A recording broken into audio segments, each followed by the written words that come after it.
السلام علیکم، میں ہوں نور العارفین صدیقی اور آپ دیکھ رہے ہیں عارفین نامہ۔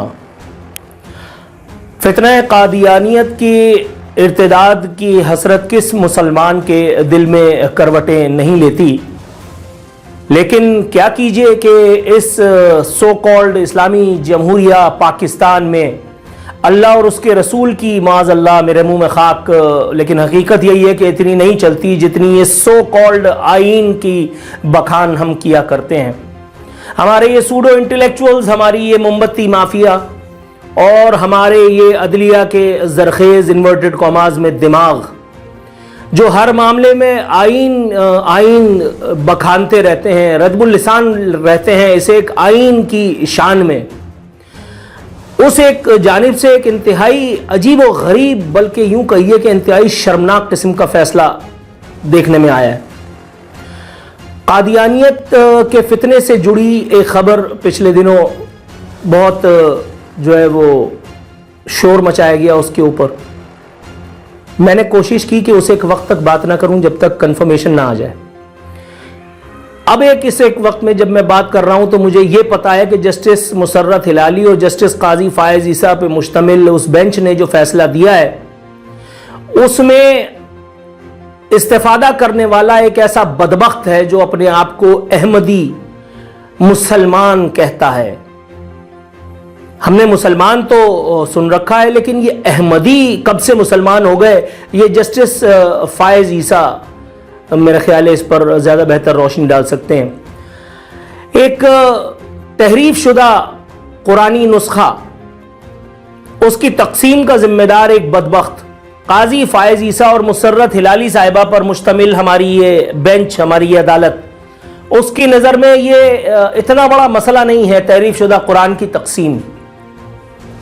قاضی فائز عیسیٰ کا نام لے کر کے میں بات نہ بھی کروں، اگر میں ایک جنرل ڈسکشن بھی آپ سے کروں تو بھی اس میں ذہن میں رکھیے گا کہ ہمارے یہاں آئیڈیالوجیز صرف اس ایک وقت تک جیب میں ہوتی ہیں جب تک آپ کو عہدہ، منصب، جاہ و حشمت سے آپ متعارف نہیں ہو جاتے، اور جب آپ کو عہدہ مل جاتا ہے، آپ دیکھیے افتخار چودھری نے کیسا منہ کالا کرایا، یہ وکلا جو ہیں ہمارے چیف تیرے جانثار بے شمار کہتے کہتے، اور انہوں نے اپنا نعرہ بدل دیا جب چیف کی اصل شکل دیکھی، اس کے بعد انہی کانوں نے یہ نعرہ سنا کہ چیف تیری بیٹی کے یار بے شمار۔ وکلا اس بات کی گواہی دیں گے کہ ایسے نعرے لگے تھے یا میں من گھڑت باتیں کر رہا ہوں۔ ہمارے یہاں ہم لوگ ہیروز کو بہت جلدی جو ہے وہ لوگوں کو ہیروز کا درجہ دے دیتے ہیں۔ عمران خان ہے، قاضی فائز عیسیٰ ہیں، اسی طرح سے اور بہت سارے لوگ ہیں۔ قاضی فائز عیسیٰ کے حوالے سے میں نے بھی اس ایک وقت میں کہ جس ایک وقت میں لوگ ان کا نام لے کر کے اور ان کے بارے میں عجیب باتیں کیا کرتے تھے، میں نے ان کی ایمانداری کے بارے میں نے ان کے اوپر ڈھائے گئے اس جو ہے وہ ظلم و ستم کے بارے میں ہاکار بلند کی، اور آج مجھے ان کی شان میں یہ ویڈیو بنا کر کے ثم الحمدللہ اپنی دنیا اور آخرت بنانے کا ایک موقع مل رہا ہے۔ مطلب فتنہ قادیانیت ان کے لیے مسئلہ نہیں ہے، یہ کہہ رہے ہیں کہ ملزم کو ضمانت دو اور فارغ کرو، اس لیے کہ جس وقت جرم کا ارتکاب ہوا تھا اس ایک وقت میں یہ فلانا قانون موجود نہیں تھا، آئین کی دفعہ فلانی یہ کہتی ہے کہ جب قانون موجود نہ ہو، قانون کا اطلاق اس ایک وقت سے ہوتا ہے کہ جس وقت جرم کا ارتکاب ہوا ہو، اور اس لیے بینیفٹ آف ڈاؤٹ دیا جاتا ہے اس ملعون قادیانی کو جو تحریف شدہ قرآن جو ہے وہ بانٹتا پھر رہا تھا۔ میں جسٹس فائز عیسیٰ اور جسٹس مسرت ہلالی سے نہایت ادب آداب کے ساتھ، نہایت شائستگی کے ساتھ یہ پوچھنا چاہتا ہوں کہ آئین کی دفعات اس ایک وقت میں خاموش تھیں یا آئین کی فلانی کلوز اس وقت ایگزسٹ نہیں کرتی تھی، تو کیا اس ایک وقت میں اللہ تعالیٰ کا قانون بھی کہیں چلا گیا تھا؟ قرآن کریم کی وہ آیات جس میں نبی کریم صلی اللہ علیہ وسلم اور نبی کریم صلی اللہ علیہ وسلم کے امتیوں کو مخاطب کر کے اللہ رب العزت نے جا بجا بہت ساری اور باتیں بھی کہی ہیں، قرآن میں صرف لا اکراہ فی الدین والی آیت تو نہیں ہے جہاں تک میں جانتا ہوں، مفتی منیب، مفتی فلانے اور وہ سارے میری تصحیح کر سکتے ہیں۔ مطلب یہ کس کو خوش کرنے کی کوشش کی گئی ہے؟ قادیانیت جو ہے وہ مطلب لا اکراہ فی الدین، اس لیے قادیانی جو ہے وہ تحریف شدہ نسخہ بانٹے قرآن کا۔ یہاں جمشید کوارٹر میں ایم کیو ایم کے لونڈے جو ہیں وہ الطاف حسین کی دور میں بلکہ الطاف حسین کے دور میں کیا، ابھی جا کر کے دیکھیں جمشید روڈ پہ، جہانگیر روڈ پہ، وہاں قادیانیوں کی عبادت گاہ بھی قائم ہے، اس پہ انہوں نے 4 مینار بھی بنا کر کے اور وہ اس پہ عبادت بھی کر رہے ہیں، MQM کے لونڈے پہرا دیتے تھے یونٹ اور سیکٹر کے. اس میں کون سی ڈکی چھپی بات ہے؟ اس ایک وقت میں ہمارا آئین اور قانون سو گیا تھا. مطلب قادیانیوں کو اپنی عبادت گاہ بنانے کی اجازت ہے، ٹھیک ہے، لیکن وہ اس پہ ممبر و محراب قائم نہیں کر سکتے. کیا یہ شق بھی آئین میں قانون میں موجود تھی یا نہیں تھی؟ آپ کہہ رہے ہیں کہ آئین کی دفعہ فلانا فلانا کے تحت اس ملعون کو بینیفٹ آف ڈاؤٹ دیا جاتا ہے، تو پھر لوگ یہ مجھے بتائیے، میں اکسا نہیں رہا، میں اگنائٹ نہیں کر رہا، میں اس کی توجیہ نہیں گھڑ رہا، میں کوئی جواز نہیں تراش رہا، لیکن میں آپ سے سوال کر رہا ہوں کہ اگر عدلیہ کے یا قانون کے اس مایوس کن کردار کو دیکھ کر کے یہ ملا لوگ دین کو اپنے ہاتھ میں لے لیں گے، قانون کو اپنے ہاتھ میں لے لیں گے، دین کا جو ہے وہ بہانہ لے کر کے، اور کوئی خدا نہ خواستہ اس پر حملہ آور ہو جائے گا، پھر کوئی سانحہ سیالکوٹ اللہ معاف کرے اگر دیکھنے میں آیا تو کون ذمہ دار ہوگا؟ مطلب بابری مسجد کو ایشو بنا کر کے مودی کو وہاں جیتنا ہے. چلو سمجھ میں آ رہا ہے بھائی، ان کی تو وہ ہندوستان ہے، ہندوؤں کا استھان، ہندوؤں کی قائم کے لیے بنائی گئی ایک جگہ، وہ سمجھ میں آ رہا ہے نا وہاں. لیکن یہ بھی کیا ہندوستان ہے؟ یہ تو پاکستان تھا، پاک جگہ. تو پاک جگہ پہ ایسی ناپاک اور غلیظ قسم کی حرکت، اور اس پر جواز تراش رہے ہیں ہمارے آئین اور قانون کے چودھری. مطلب آپ نعوذ باللہ من ذالک یہاں مذاق بنایا ہوا ہے. اہل بیت اعظام کی شان میں گستاخی ہو جائے، چلو کوئی نہیں، ضمانت دے دو. یہاں کھڑے ہو کر کے کوئی صحابہ کرام رضوان اللہ علیہم اجمعین کی شان میں گستاخی کرے، چلو کوئی نہیں. یہاں کوئی نبی کے حوالے سے کوئی اس طرح کے، یار مطلب کیا یہ سب چھوٹی چھوٹی سی باتیں آپ اپنی طرح سے سب کو ہی براڈ مائنڈڈ سمجھتے ہیں. ابھی میں پڑھ رہا تھا انڈیا کا وہ جو جسٹس مرکنڈے مارکڑجو، پتہ نہیں بھوتنی والے کا کیا نام ہے، وہ بڑی تعریف کر رہا تھا قاضی فائز عیسیٰ کی.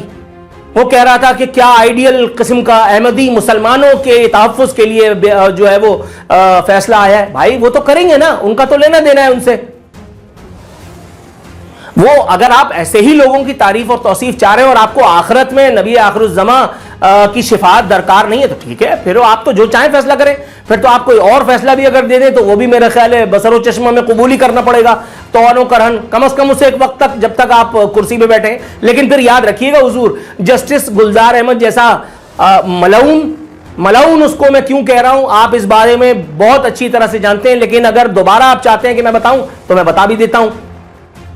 یہ ہماری عدلیہ کے چودھریوں کو ریٹائرمنٹ کے بعد ہی ان کو اپنی زندگیوں کا خوف ہوتا ہے، اس لیے کہ ان کو پتا ہوتا ہے کہ انہوں نے زندگی بھر لوگوں کے مخصوص عمرہ کے مفادات کا تحفظ کیا ہے، انہوں نے آئین اور قانون کا بخان کر کے عوام کا جو ہے وہ استحصال کیا ہے، اس لیے ان کو اپنی زندگیوں کے حوالے سے خطرات لاحق ہو جاتے ہیں. آپ کے حوالے سے تو میں بڑا حسن ظن میں مبتلا تھا اس ایک فیصلے تک، اس ایک ویڈیو کے بنانے سے پہلے تک میں آپ کے حوالے سے بڑا حسن ظن میں مبتلا تھا حضور.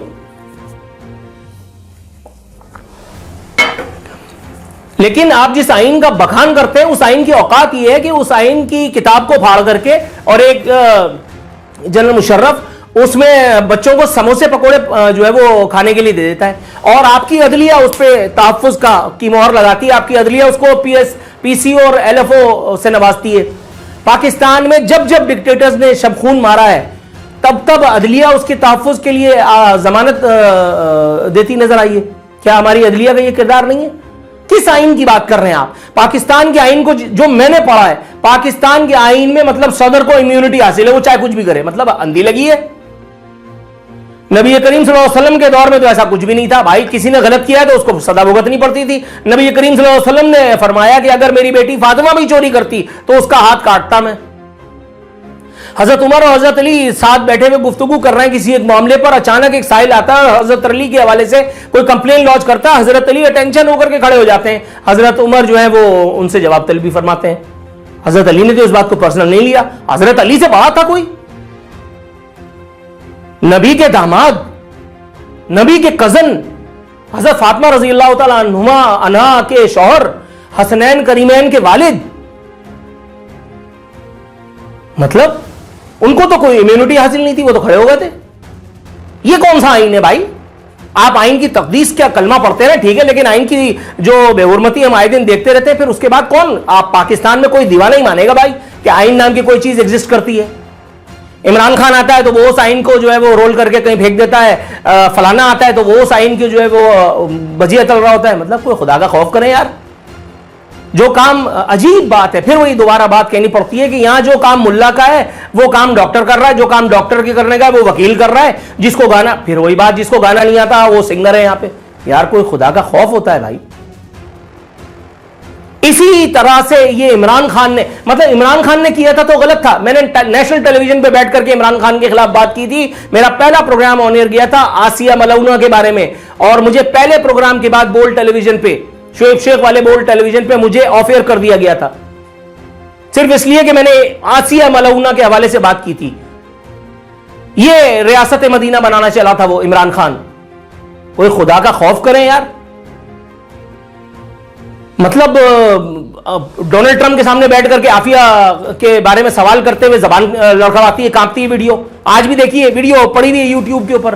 وہ جو لوگ کہتے ہیں عمران خان نے ایبسولوٹلی ناٹ کہا تھا، ذرا دیکھو ڈونلڈ ٹرمپ کے سامنے اس کی کیا حالت ہوئی تھی. عافیہ کے بارے میں جب سوال کیا تھا نوائے وقت کی ایک رپورٹر نے، آج تک عافیہ کو تو کوئی لا نہیں سکا. نواز شریف سے لے کر کے اور عمران خان تک جتنے چودھری آئے سب، راونوار کو کوئی سزا نہیں دلوا سکا. عمران خان والے، سعید غنی یعنی پیپلز پارٹی والے، ایم کیو ایم والے سارے جا کر کے راونوار اور نقیب اللہ محسود والے معاملے کے اوپر وہ دھرنے میں بیٹھتے تھے.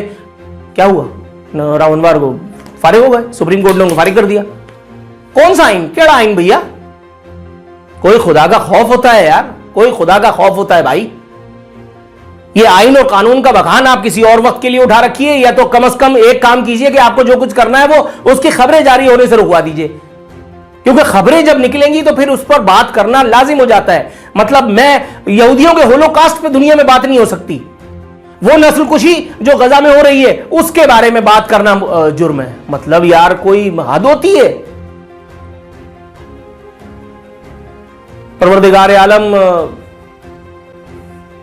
معاملات کو صحیح طرح سے صحیح رخ پر دیکھنے کی ہمیں فہم عطا فرمائے. اللہ تعالیٰ ہمیں اپنی امان میں رکھے، شیطان کی بہکاوے میں آنے سے ہمیں بچائے رکھے. اللہ تعالیٰ اپنی عافیت میں دامان رحمت میں رکھے، اور قیامت کے دن نبی کریم صلی اللہ علیہ وسلم کی شفاعت سے بہرہ مند فرمائے، اور ہمیں ان لوگوں میں معاذ اللہ توبہ استغفار شمار نہ فرما لے جو فتنہ قادیانیت سے بالکل یا تو ناواقف ہے، بے بہرہ ہے، یا تو اس سے دیدہ و دانستہ نظر چرا کر کے اور مفادات کے حصول کے اس گندے غلیظ کھیل میں جو ہے وہ فریق بنے ہوئے ہیں. اللہ تعالیٰ ان تمام لوگوں کا عذاب صرف انہی لوگوں تک محدود رکھے، اس سے عوام کو بچا کے رکھے، چاہے خواص اس کی زد میں آئیں تو آئیں. جزاک اللہ خیر، فی امان اللہ.